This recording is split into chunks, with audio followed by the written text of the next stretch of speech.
भक्तवृन्दसमन्वितं श्रीचैतन्यप्रभुं वन्दे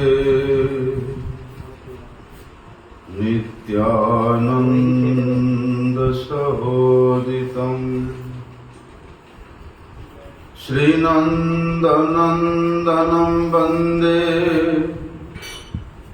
राधिका चरणद्वयं गोपीजनसमायुक्तं वृन्दावनमनोहरं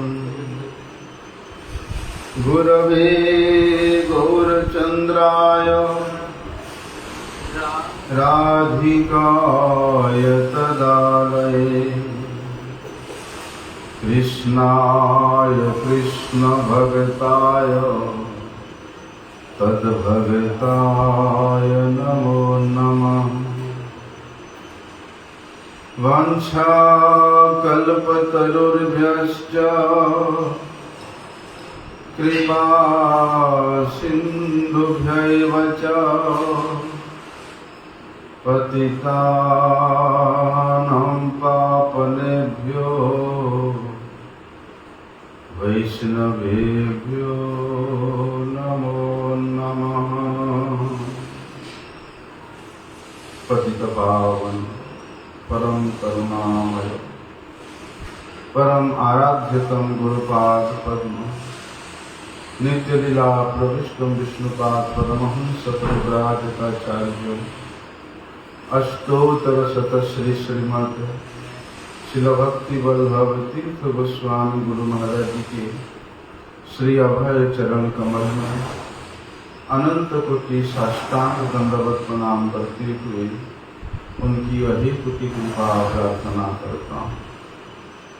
परमाराध्यतम शिक्षा गुरुपाद पद्म नित्यलीला प्रविष्टम विष्णुपाद परमहंस शिल भक्ति विज्ञान भारती गोस्वामी महाराज के चरण कमल में अनंत कोटि साष्टांग दंडवत प्रणाम करते हुए उनकी अहेतु की कृपा प्रार्थना करता हूँ। लाइट जला लो।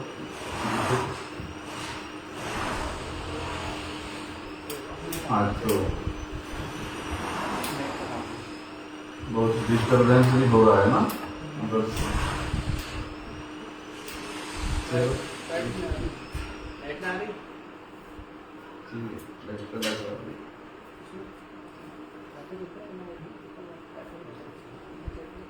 प्रहलाद महाराज भगवान नृसिंहदेव की स्तुति करते हुए कह रहे हैं कि कुत्रा शिशः श्रुति सुखा मृगतृष्ण निरूपाः त्वेदं कलेवरं शेषरुजां विरोह निर्विद्यते न तु जनो यदपीति विद्वान् कामानलं मधुलवे समयं दुरापे। क्या कह रहे हैं कि इस संसार में प्रत्येक जीव लाइव आई नहीं रहा, दोबारा चेक करें। आया। इस संसार में प्रत्येक जीव और उनमें से भी मनुष्य कुछ ना कुछ भविष्य के आगामी दिनों के लिए कुछ सुख की कामना करता है, कुछ आशा करता है। लेकिन प्रहलाद महाराज कहते हैं यद्यपि मनुष्य इस संसार में ये अनित्य सुख के पीछे में दौड़ता है, भागता है,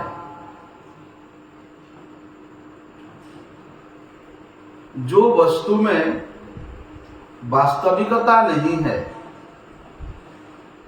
जो सुख में वास्तविक सुख नहीं है, दूर से देखने में लगता है कि सुख है,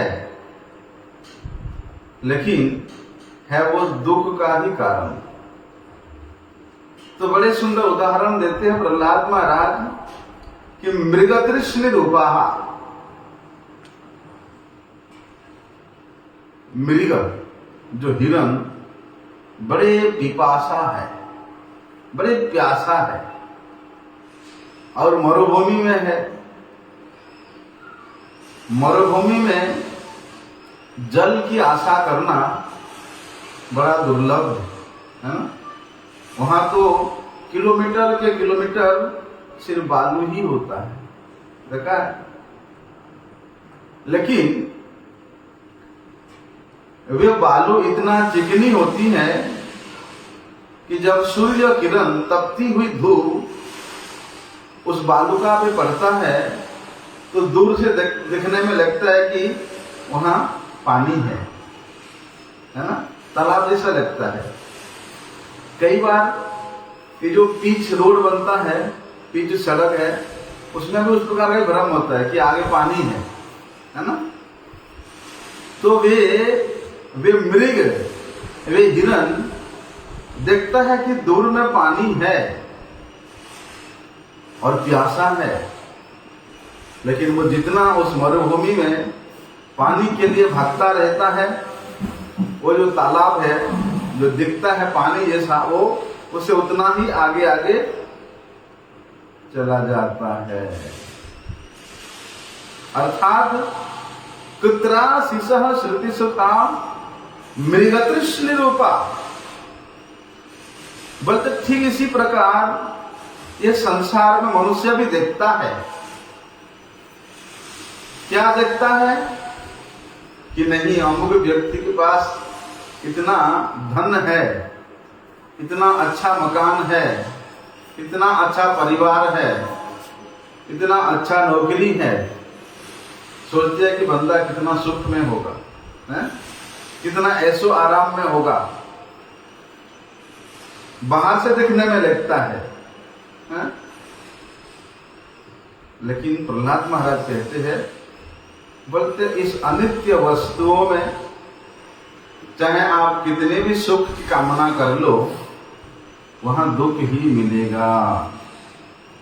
ठीक उसी प्रकार वे पिपासा युक्त मृग, वे हिरण अपनी प्यास को बुझाने के लिए उस मरुभूमि में भागता है, पानी के लिए।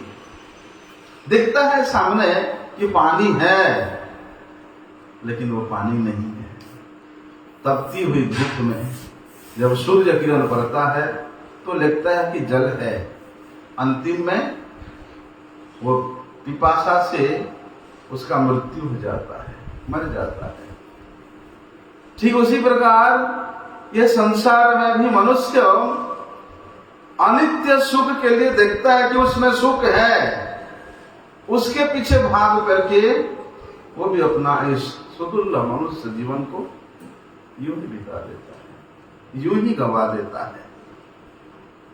तो क्या कहते हैं, केदम कलेवरम अशेष रुजाम विरोह। बोलते हैं जो अनित्य सुख को प्राप्त करने के लिए व्यक्ति इतना कठिन परिश्रम करता है, इतना भागता रहता है, क्या वास्तव में जिस प्रकार उस मरुस्थल में, मरुभूमि में जल नहीं होता, उसी प्रकार इस अनित्य संसार में भी सुख नहीं होता। और जहां तक ये शरीर की बात है भैया, ये शरीर का तो कोई मूल्य ही नहीं है। जिस शरीर को सुबह से शाम तक तो संवारते रहते हो, वो शरीर का कोई मूल्य, कभी भी किसी भी वक्त उसका नाश हो सकता है, कोई गारंटी नहीं है। और ये बात तो हम लोग जानते हैं कि शरीरम व्याधि मंदिरम, शरीर जो है ये रोगों का मंदिर है, व्याधियों का मंदिर है। तो विशेष रूप से निर्विद्यते न तो जनो यद्यपि विद्वान। व्यक्ति सोचता है मैं बड़ा विद्वान हूं, मैं बड़ा दार्शनिक हूं, मैं बड़ा साइंटिस्ट हूं, मैं बहुत बड़ा पॉलिटिशियन हूं, लेकिन वे भी उस क्षणिक सुख के लिए आशा करके उस प्रतिष्ठा में पड़ा हुआ है, उस पद में पड़ा हुआ है। इसलिए वो थोड़े से अनित्य सुख की प्राप्ति करने के लिए। इसलिए भैया इस दुखालय रूप संसार में, दुख के आलय में, यहाँ सुख की खोज करना, यहाँ सुख प्राप्त करना बड़ा ही कठिन है। तो क्या करना पड़ेगा? बोलते यहाँ का मनुष्य अपने इंद्रियों को वश में नहीं कर पाता है, फलस्वरूप उन इंद्रियों के पीछे पीछे भागता है, उन इंद्रियों के सुख के पीछे पीछे वो दौड़ता रहता है। और जितना भी दौड़े, जिस प्रकार से उस मृग को मरुभूमि में कभी जल की प्राप्ति नहीं हो गई तो उसकी मृत्यु हो जाती है, बल्कि इस इंद्रियों को सुख देने के लिए मनुष्य कितना भी उसके पीछे भागे तो वास्तव में उसको सुख नहीं दे सकता। एक भजन है ना, बंगला भजन है कि सुखेर लागिया एक घर बांधिनो, सुना है आपने?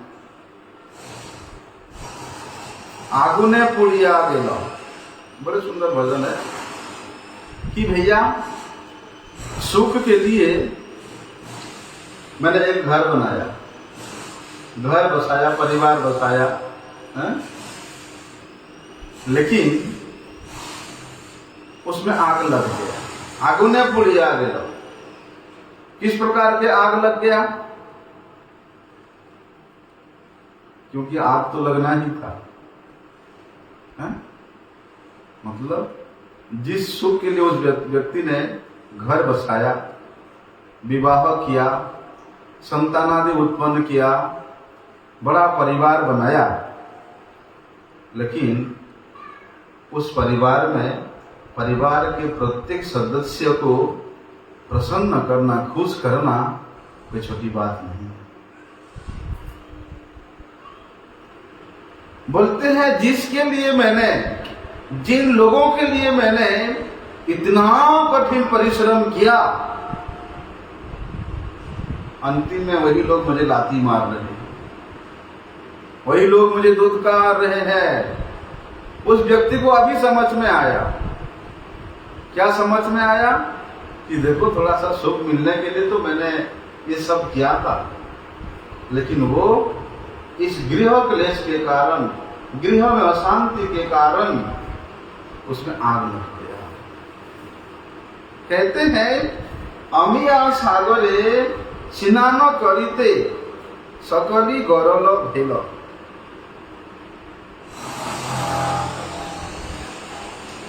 बोलते आनंद के सागर में मैंने स्नान करने के लिए गया था, लेकिन वो तो विष का सागर था, वो तो जहर का सागर था। तो क्या करना? सखी कि मोर कपाले देखी, ये सखी मेरे भाग्य को देखो, मेरे कपाल में क्या लिखा हुआ है देखो कि शीतल बलिया चांद सेरिनु भानुरु किरण देखी।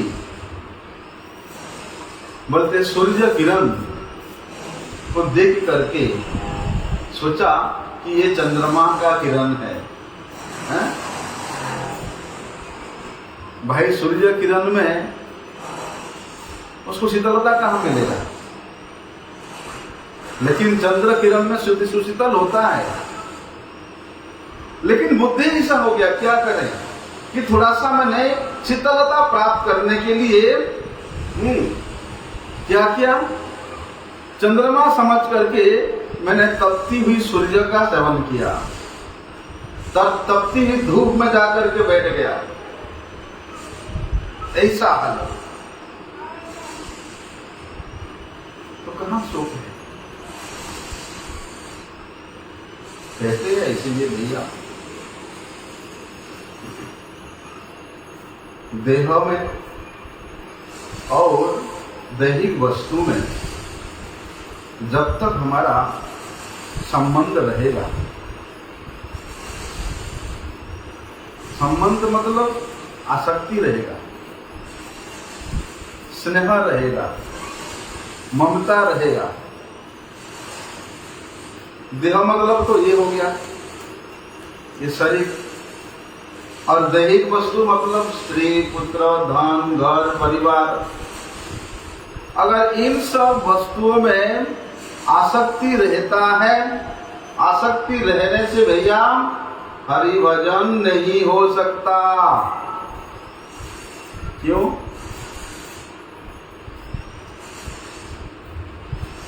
जो मूल वस्तु मन, जिसको भगवान के पाद पदों में लगाना चाहिए, वही मन ही विशेष रूप से इन जड़ वस्तुओं में आसक्त हो जाता है। जड़ वस्तुओं में ही वे कामना करने लग जाता है, जड़ वस्तुओं के द्वारा ही वे घिरे रहता है। तो फिर भगवान में, भगवत सेवा में, भगवान के चरणों में उसका मन लगना असंभव है। एक साथ रवि और रजनी नहीं रहता, पहले दिन होता है फिर रात होता है ना? रवि रजनी एक साथ नहीं, एक ठाम नहीं रहता है।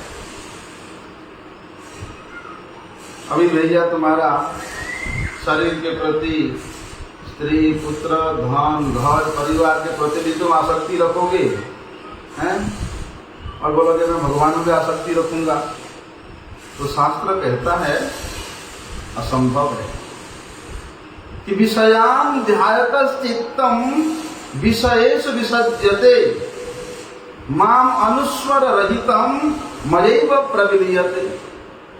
श्रीमद् भागवत में भगवान कहते हैं उद्धव जी को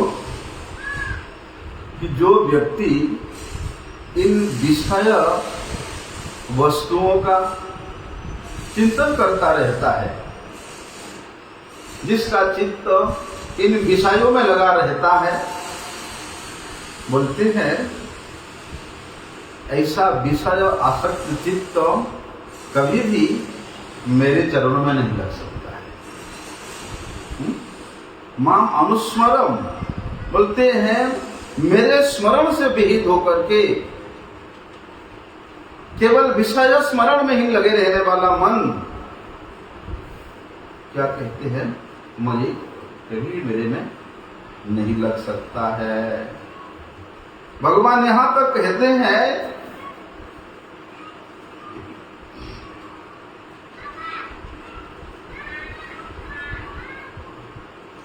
कि विषया अभिनिवेशेन नात्मनं वेद नावरम वृक्ष जीविकया जीवन व्यर्थ वस्त्रैव यः श्मसन।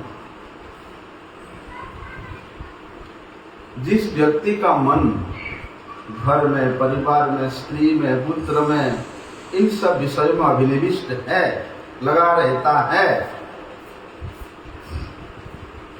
वो व्यक्ति कभी भी भगवान को नहीं जान सकता। भगवान की कृपा को व्यक्ति कभी भी अनुभव नहीं कर सकता। संसार में प्राय देखने को मिलता है कि जो व्यक्ति थोड़ा अच्छा मकान बना दिया, अच्छा नौकरी वगैरह चालू हो गया, उसका अच्छा इनकम सोर्स बन गया, धार्मिक व्यक्ति कहता है भगवान का कृपा है। वास्तव में जीवन के प्रत्येक स्थिति में, चाहे सुख में हो चाहे दुख में हो, भाव में हो अभाव में हो, भगवान की कृपा का ही अनुभव करना चाहिए। लेकिन वास्तव में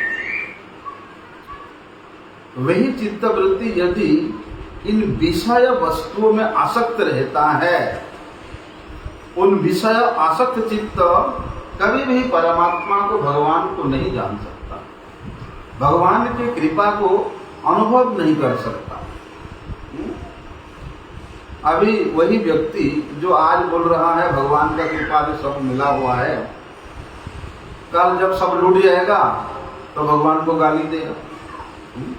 तब नहीं बोलेगा कि भगवान की कृपा से मिला था, भगवान की कृपा से सब चोरी हो गया, नहीं बोलेगा। भगवान इतना निष्ठुर है, मैं इतना परिश्रम करके कमाया था और सब लूट गया। सुख में सुमिरन करे सब, दुख में ना करे कोई। सुख दुख में जो करे सुमिरन, सो गोविंद को कोई। सुख में भी करो, दुख में भी करो, हमेशा भगवान का ही चिंतन करते रहना चाहिए। तो कहते हैं वहां पर, जिस व्यक्ति का चित्त वृत्ति भगवान के चिंतन से रहित है वो एक जड़ है। सब कुछ करता है, खाता है, पीता है, चलता है, फिरता है, काम करता है, लेकिन भगवत चिंतन से रहित है तो वो जड़ है, वृक्ष के मापी है। जैसे वृक्ष खड़े खड़े सांस प्रश्वास तो लेता रहता है। देखा है लोहार का धुकनी, देखा है? लोहार का धुकनी भी बड़ा बड़ा सांस लेता है, और सांस जब छोड़ता है उसी से उसका आग जल करके वो लोहे को गर्म करता है ना। बोलते हैं उसी प्रकार लोहार के धुकनी के मापी वही चित्त वृत्ति है, वही मनुष्य है जिसका चित्त भगवान के स्मरण से रहित है। वस्त्रैव यः श्वसन। अरे बड़े सूक्ष्म बात है। देखो,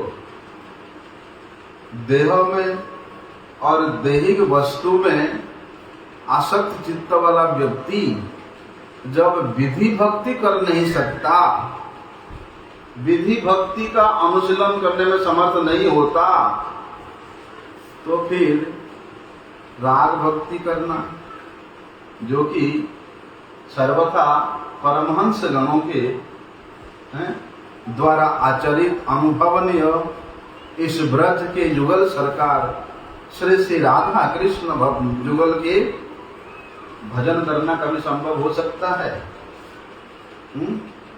लेकिन गौड़ीय सिद्धांत में वृंदावन में रह करके श्री श्री राधा कृष्ण युगल के विशेष रूप से आनंद प्रीति विधान करना ही गौड़ीय गणों का कर्तव्य है, लक्ष्य है, उद्देश्य है। यदि तुम राग भक्ति करने का योग्यता अर्पण, विधि भक्ति करने का योग्यता अर्पण नहीं किया, तो राग भक्ति में प्रवेश करना अर्थात ब्रज में वास करना भी असंभव है। और जब तक जड़ वस्तुओं के प्रति, जड़ व्यक्तियों के प्रति, जड़ भोग के प्रति, जड़ सुख के प्रति हम लोगों का आकर्षण रहेगा, तब तक तो भी भजन के मार्ग पर अग्रसर होना बड़ा ही कठिन है। कई बार देखते हैं ना, बड़े बड़े रसिक संत भी हैं, बड़े बड़े महानुभाव संत भी तत्व की आलोचना करते हैं, है ना। ऐसे अनित्य जो देह और दैहिक वस्तु है उसकी आलोचना करते हैं, उसकी जो निरसता है उसका वे लोग आलोचना करते आपस में। क्यों? उनके लिए तत्व की आलोचना की क्या आवश्यकता है? वे तो परमहंस गण है, वे तो रसिक वैष्णव गण है, वे हमेशा से नाम रस में निमज्ज रहते हैं। लेकिन ऐसे संतों को भी, जैसे रूप गोस्वामी जी, सनातन गोस्वामी जी, जीव गोस्वामी जी, रघुनाथ दास गोस्वामी जी, ये तो भगवान के परम प्रिय पार्षद गण है। वे हमेशा भगवत लीला में ही आनंद का अनुभव करते रहते हैं। लेकिन गौड़ीय गणों का जितना भी तत्व है, जितना भी सिद्धांत है, इन गोस्वामी गणों ने तो रचना किया है, इन्होंने ही तो लिखा है।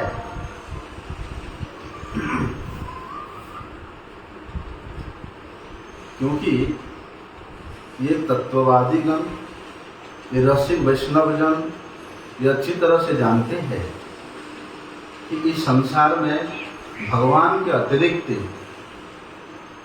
भगवत संबंधी वस्तुओं के अतिरिक्त, भगवत नाम, भगवत धाम, भगवत गुणगान के अतिरिक्त बल्कि सभी वस्तु अनित्य है, सब नष्ट प्राय है।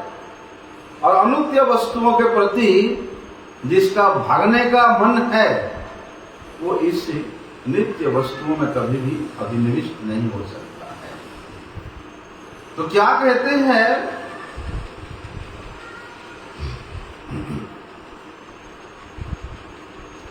ये जो अनित्य वस्तु है, ये अनित्य वस्तु में जिसका चित्त वृत्ति लगा हुआ है, बल्कि ऐसे व्यक्तियों का संग करने से,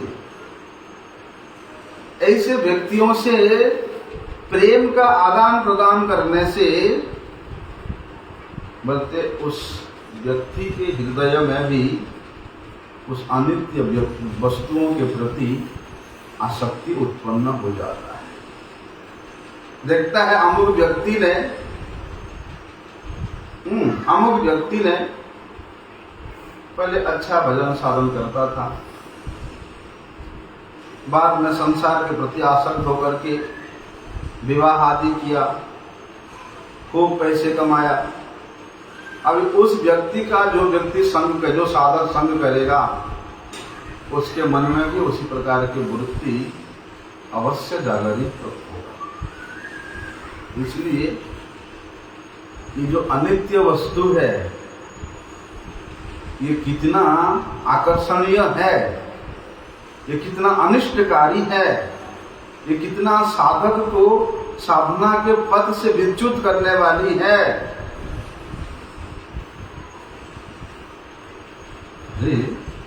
बड़े बड़े ऋषियों के उदाहरण में देखा जाता है, उनके जीवनी में देखा जाता है, हैं? हजारों वर्ष तपस्या करने के उपरांत भी अनित्य विषयों के प्रति उनका मन धावित हुआ है।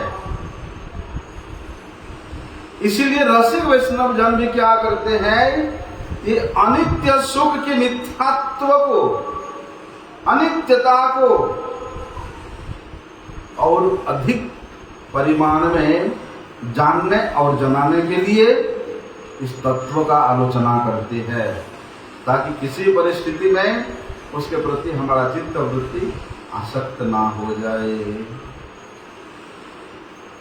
जो अनित्य वस्तु है उसके अनित्यता के बारे में यदि बार बार आलोचना करते रहेंगे, श्रवण करते रहेंगे, उसके निरसता के बारे में, उसके मिथ्यात्व के बारे में, उसके नुकसान के बारे में यदि हम लोग श्रवण करते रहेंगे तो अवश्य उसके प्रति डर लगेगा, हैं?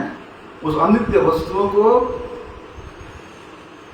उसमें आसक्त होने में डर लगेगा, उसमें उसको स्मरण करने में वो अपना समय देना नहीं चाहेगा। इसीलिए नरोत्तम दास ठाकुर जी ने एक जगह में बड़े सुंदर बात कहा है कि पाप पुण्यमय देह सकली अनित्य एह, धन जन सब बिछा मंद। भाई पाप कर्म के फल स्वरूप मनुष्य को इस जन्म में दरिद्रता मिलता है, कष्ट मिलता है, रोग मिलता है, रोग शोक त्रिताप ज्वाला में जर्जरित देह उसको प्राप्त होता है पाप कर्म के फलस्वरूप। और पुण्य के फलस्वरूप क्या मिलता है उसको? भोग करने का शरीर मिलता है, भोगमय शरीर मिलता है। लेकिन पाप कर्म के द्वारा जो पापमय शरीर है और पुण्य कर्म के द्वारा जो भोगमय शरीर है, बोलते दोनों ही अनित्य है, वे दोनों ही नष्ट प्राय है, दोनों ही क्षणभंगुर है। कब चला जाएगा कोई ठीक ठिकाना नहीं है। इसलिए जो बुद्धिमान व्यक्ति है वो क्या करेगा? वो तो भैया ये शरीर त्यागने के लिए हमेशा तैयार रहेगा, है ना, कि अपने आप छूट जाए। शरीर त्यागने के लिए वो हमेशा प्रस्तुत रहेगा।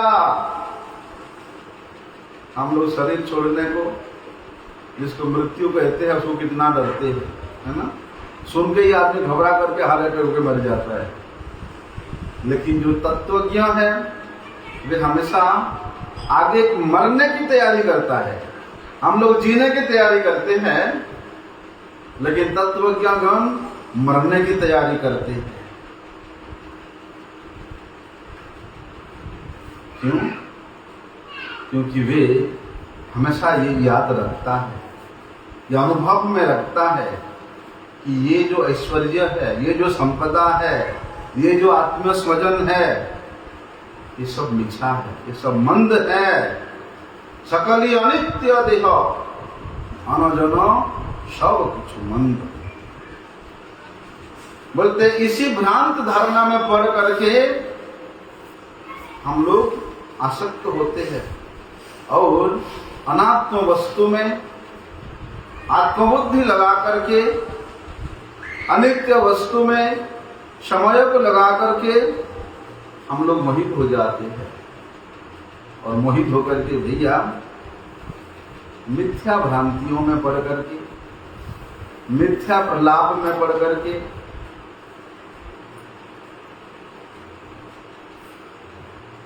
हम लोग अस्थिर हो जाते हैं।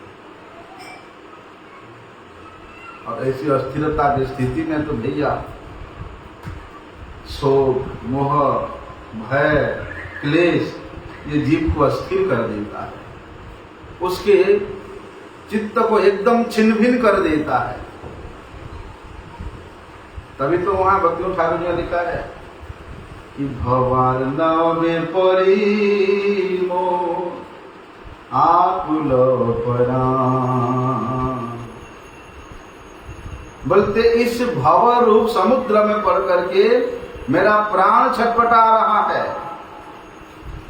किस प्रकार से इस समुद्र के कुल को मैं प्राप्त करूंगा वो चिंतन कर रहा हूं, लेकिन वो सामर्थ्य नहीं है मेरे पास।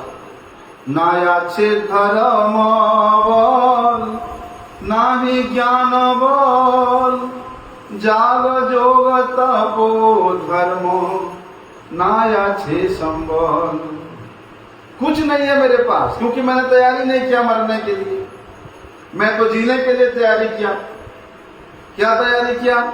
धन जन घर मकान बाड़ी, यही तैयारी किया। ना छे कर्म बल, ना ही ज्ञान बल। ना कर्म का बल है, ना ज्ञान का बल है, ना धर्म का बल है। जागो जगो तपो धर्म नाचे संपल।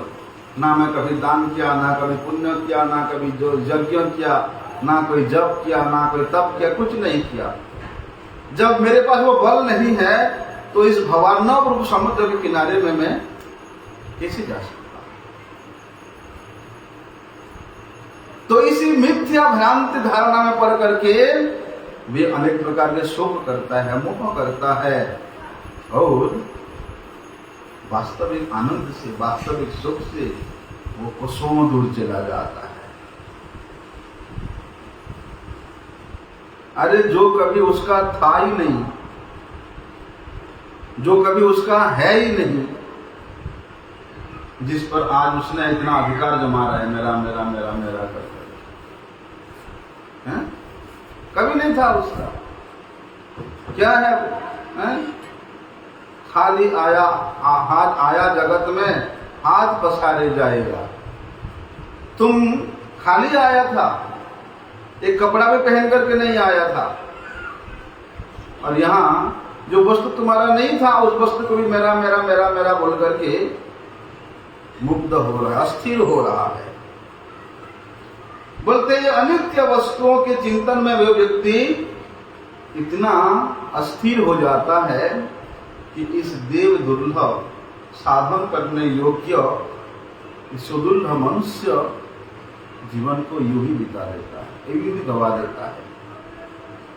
लेकिन अनित्य विषय वस्तु का चिंतन के इसमें क्या फल होता है, भगवान स्वयं भगवद गीता में कहते हैं कि ध्यायत विषयान पुंसम संगस्ते सुपजायते संगात संजायते कामः कामात् क्रोधात् विजायते क्रोधात् भवति सम्मोहः सम्मोहात् स्मृति विभ्रमः स्मृति ध्वंसात् बुद्धिनाशो बुद्धिनाशात् प्रणश्यति।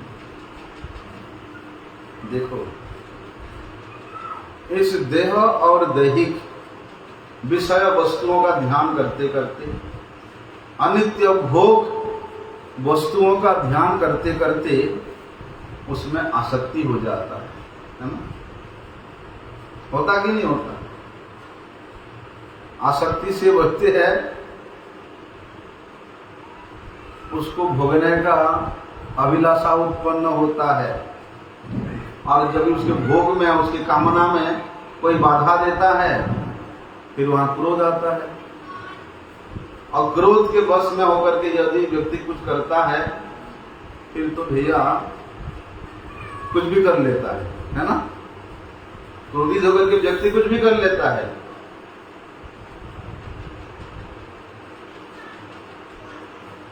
फलस्वरूप उसका मोह जन्म होता है, मोह से उसका स्मृति का नाश हो जाता है, मतलब पागल हो जाता है, और जिसका स्मृति नष्ट हो जाता है,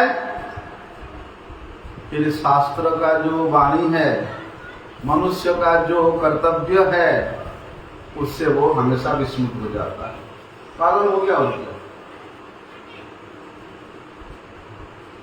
स्मृति भंसा बुद्धि नाशो, उसका बुद्धि की नाश हो जाती है, और जिसका बुद्धि नाश होता है उसका तो सर्वनाश ही हो जाता है। फिर तो भैया नाना जोनी घूरी फिरे, अनेक प्रकार के जोनियों में भ्रमण करते करते भी दुस्सह नरक की यातना को प्राप्त करता है, और उस नरक भैया महान दुखमय होता है।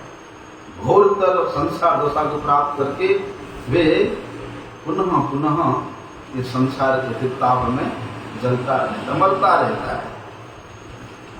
लेकिन वहां पर बड़े सुंदर बात कहते नरोत्तम दास ठाकुर हैं कि मरिले जाइबे कोथा यहाँ ते ना पाओ व्यथा तबो नीति करो कार्य मंद।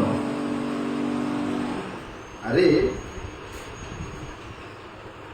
मृत्यु सुनिश्चित है, मृत्यु परम सत्य है, उसको कोई नहीं टाल सकता। मृत्यु तो भैया किसी भी मुहूर्त आ सकता है, काल व्याल मुख ग्रास, उस काल रूपी बाघ के मुख के ग्रास कभी भी बन सकते हैं हम लोग, ये बात सब जानते हैं, कोई नकार नहीं सकता है। कोई नहीं बोल सकता कि मैं नहीं मरूंगा, मैं हमेशा जिंदा ही रहूंगा। अरे तुम्हारा जिस दिन मृत्यु हो जाएगा उस दिन जितने भी सगे संबंधी है, ये संसार में जितना भी तुम्हारा व्यक्ति से वस्तु से संपर्क है, वो सब छूट जाएगा, है ना? सब छूट जाएगा पीछे। सब जानता है, किसी से छुपा नहीं है। लेकिन ये मनुष्य जीव जगत इस प्रकृति के माया के द्वारा इतना अधिक मोहित है कि वे सत्य को असत्य मानता है और असत्य को सत्य मानता है।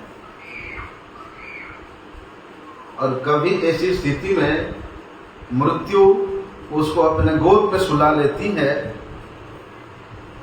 वो खुद ही नहीं सोच पाता है, हा? अभी मृत्यु के बाद कहाँ जाएगा? मरिले जाएंगे को था। मृत्यु के बाद वो प्राणी कहाँ जाएगा?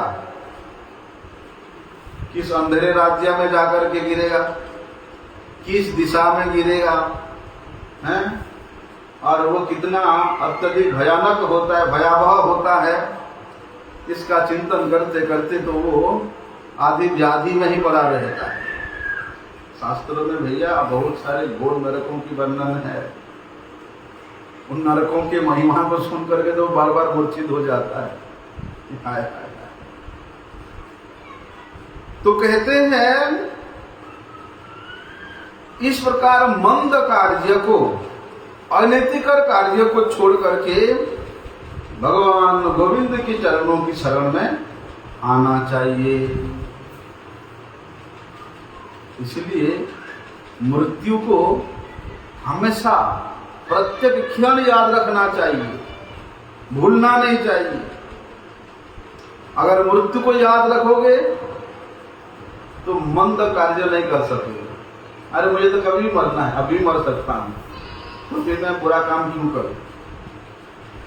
एक बड़े सुंदर दृष्टांत तो महात्मा लोग देते हैं। एक राजा था,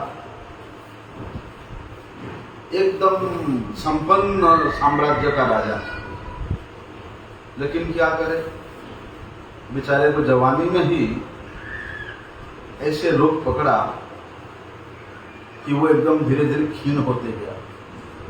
बहुत से बड़े बड़े वैद्यों से, डॉक्टरों से उसने अपना उपचार कराने को प्रयास किया, लेकिन कितना भी औषधि खाए किसी प्रकार से वो रोग मुक्त नहीं हुआ, ठीक नहीं हुआ। तो उस व्यक्ति ने अपना जीवन का आशा ही छोड़ दिया। अरे इतना सालों से चिकित्सा करा रहा हूं, इतना महंगे महंगे डॉक्टरों से दिखा रहा हूं, फिर भी ठीक नहीं हुआ। तो उसने जीने का आशा ही छोड़ दिया। तभी उसके राज्य में एक साधु आया। वो साधु ने उस राजा को रोग मुक्त कराने के लिए, राजा को स्वस्थ कराने के लिए किसी एक वृक्ष के रस, पत्ते का रस पिलाने लगा। लेकिन वो राजा को जितना परिमाण में रस वो साधु पिलाता था, उससे 4 गुना रस वे स्वयं पीता वो साधु। जिस प्रकार मंत्र शक्ति की तरह धीरे धीरे धीरे धीरे वो राजा स्वस्थ होने लगा, रोग मुक्त होने लगा, सबल होने लगा। उसका शरीर पहले जैसा एकदम तेज से भरा, लेकिन शरीर में पहले जैसा ऊर्जा आ गया। उसके साथ साथ उसके जो है मन की स्थिति भी अपवित्र होने लगा, कुप्रवृत्ति की ओर उसका मन दौड़ने लगा। उसके मन में अनेक प्रकार के उत्तेजना प्रारंभ होने लगा। उसका चित्त वृत्ति अस्थिर हो गया। एक दिन वे साधु के द्वारा दिया हुआ उस पत्ते की रस पीते पीते राजा ने साधु से कहा कि हे महात्मा, आपने कृपा करके मुझे जो रस दिया, उस रस पी करके मैं स्वस्थ हो गया, सबल हो गया, रोग मुक्त तो हो गया। पहले जैसा मेरा शरीर का जो तेज था सब वापिस तो मुझे मिल गया, लेकिन मेरा मन अपवित्र है। मन अपवित्र होने के कारण, चित्त चांचल्यता होने के कारण, मन में कुप्रवृत्ति की और उत्तेजना होने के कारण बोलते हैं मैं अपने नाश के पथ पे अग्रसर हो रहा हूं। राजा ने साधु को कहा, लेकिन भगवान, मैं जितना रस मुझे पिलाते हैं आप, उससे 4 गुना रस आप स्वयं पीते हैं, फिर भी आपका ब्रह्मचर्य कैसे अटूट है, आपका मन कैसे शांत है, आप एकदम परम पवित्र स्थिति में नित्य रहते हैं। राजा की बात को सुनकर के वे साधु कहते हैं, महाराज आपने जो प्रश्न पूछा उसका उत्तर तो मैं बाद में दूंगा, पहले मुझे आप अपने हस्तरेखा दिखाओ। आपके हाथों में मुझे कुछ दिखाई दिया। तो राजा ने अपने हाथ लेकर के वो साधु को दिखाया। साधु बोला कि महाराज, आज से 1 मास बाद आपकी मृत्यु होगी। मृत्यु की संजोग लिखा है आपके हस्तरेखा में। अभी 1 महीना बाद अपने मृत्यु के बात को सुन करके राजा डर गया, बड़े भयभीत हो गया, साधु के चरणों में पड़ गया। मुझे बचाओ भगवान, मुझे बचाओ भगवान, मैं मृत्यु को किस प्रकार से प्रतिकार कर सकता हूं, आप कुछ उपाय बताओ। साधु बोलते हैं, महाराज मृत्यु तो सुनिश्चित है, उसको कोई नहीं टाल सकता है। हाँ, अगर आपका विशेष टालने का इच्छा है तो ये जो रस मैं आपको पिलाया, ये आपको ज्यादा ज्यादा पीना पड़ेगा। ये रस से ही आपका मृत्यु टल जाएगा, लेकिन रस 4 गुना ज्यादा पीना पड़ेगा। अभी साधु ने तो राजा को आदेश दिया, राजा ने साधु के आदेश के अनुसार अब 4 गुना अधिक रस पीना शुरू कर दिया। भाई वस्तु का भी तो शक्ति है, हैं? जहां एक परिमाण पी करके वह एकदम स्वस्थ हो गया, सबल हो गया, रोग मुक्त हो गया, तेज बढ़ गया, अब 4 गुना अधिक पीने लगा, तो तेज से तो उसका भैया शरीर मानो फटने लगा, शरीर फटने लगा। अगर 1 महीना तो इस प्रकार पिएगा तो मर जाएगा। साधु ने वही देख के बोला। अभी वो व्यक्ति मृत्यु को अपने सामने देख रहा है और रस पी करके वो इतना उसका तेज बढ़ गया कि अभी उसका शरीर फट जाएगा। अब मृत्यु के चिंतन में वो अस्थिर हो गया। 2-3 दिन बाद साधु आकर के पूछते हैं, महाराज अब आपकी मन में जो कूप प्रवृत्ति था, जो उत्तेजना था, वो गया कि नहीं गया? महाराज बोलते हैं, आपने मुझे जो रस 4 गुना पीने को बोला, उसी से तो मैं हमेशा इस चिंतन में पड़ा रहा कि अभी 1 महीना पूरा हो जाएगा, मेरा मृत्यु हो जाएगा। और स्थिति भी ऐसे हो गया था शरीर का, वो रस पी करके इतना तेज बढ़ गया था। तो मृत्यु के चिंतन में ही मैं 24 घंटा लगा रहता हूं कि अभी मृत्यु होगा, अभी मृत्यु होगा। फिर मेरे मन में कुप्रभाव कहां से आ सकता है? कुप्रवृत्ति आने का समय ही कहां है ना? तो वे साधु कहते हैं, महाराज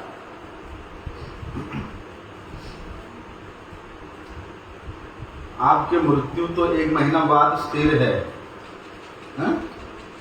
आप 1 महीना बाद अपने सामने मृत्यु को देख रहे हो, लेकिन मैं प्रत्येक क्षण, प्रत्येक पल मृत्यु को अपने सामने देखता हूं। सर्वदा मृत्यु में अपने सामने देखता हूं, इसलिए मेरे मन में कभी कुप्रवृत्ति स्थान ही नहीं बना सकता है। अभी वो साधु के उपदेश से राजा तो देहलोक से मुक्ति मिला, साथ में उसका देह और दैहिक वस्तुओं के प्रति जो आसक्ति था, उसी से भी मुक्त होकर के, वो देह और दैहिक वस्तु के कुप्रभाव से मुक्त होकर के उसका भी भगवान गोविंद के चरणों में उसका मन, उसका चित्त वृत्ति लग गया।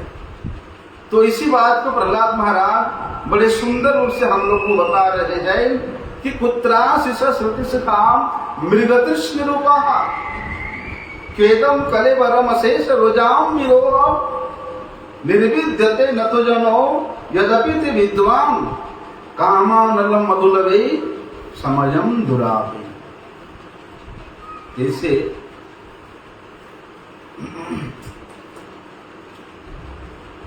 जलती हुई आग में घी डाल करके आग को नहीं बुझा जा सकता है और प्रज्वलित होगा, ठीक इसी प्रकार व्यक्ति इस संसार में सुख भोग करने का कल्पना करके, इंद्रिय भोग करने का योजना बना करके ये कभी भी तुष्ट नहीं हो सकता, कभी भी संतुष्ट नहीं हो सकता।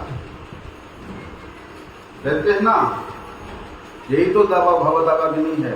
संसार दावा न ललीढ़ लोक, संसार का दावा न इसी को कहते हैं, इसको भव दावाग्नि कहते हैं। जंगल में जब आग लगता है ना, कोई जाकर के लगाता नहीं, अपने आप लग जाता है।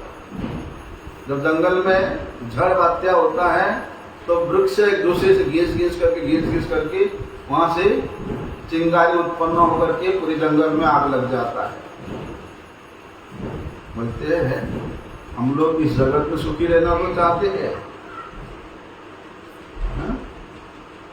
लेकिन इस जगत में वास्तविक सुख प्राप्त करना संभव ही नहीं है। इसलिए क्या करना पड़ेगा, अपनी इच्छाओं को उस जलती हुई अग्नि में आहुति देना पड़ेगा। ये जो संसार की भोग की वृत्ति है, उसके प्रयास को उस जलती हुई अग्नि में आहुति देना पड़ेगा, तब जाकर के कुछ हो सकता है। तो क्या कहते प्रहलाद महाराज कि भगवान ने हम लोगों को जो निर्देश दिया है, कौन सा निर्देश? सर्वधर्मान परित्यज्य मामेकं शरणं व्रज, कि भैया सब कुछ को छोड़ दो, सब कुछ धर्म को परित्याग कर दो, केवल मात्र मेरे शरण में आ जाओ।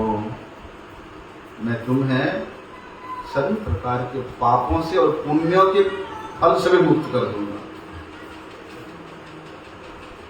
क्योंकि जब तक पुण्य का फल रहेगा तब तक भी भगवत पाद पदों में नहीं जा सकते। इसलिए पाप के फल को और पुण्य के फल को दोनों को ही भगवान नष्ट कर देते हैं और उसके चित्त वृत्ति को अपने पाद पद्मों में लगा देते हैं। तभी तो प्रहलाद महाराज वहां कह रहे हैं कि क्वाहम रजः प्रभु ऐसा तमो अधिक अस्मिन् जातः सुरेतर कुले क्व तवानुकंपा न ब्रह्मणो न तो भवस्य न वै रमाया इज्जत में अर्पित पद्म करव प्रसाद। बड़े सुंदर श्लोक है, इसका व्याख्या हम लोग कल सुनेंगे। कृपा सिंधु पतितानां पावनेभ्यो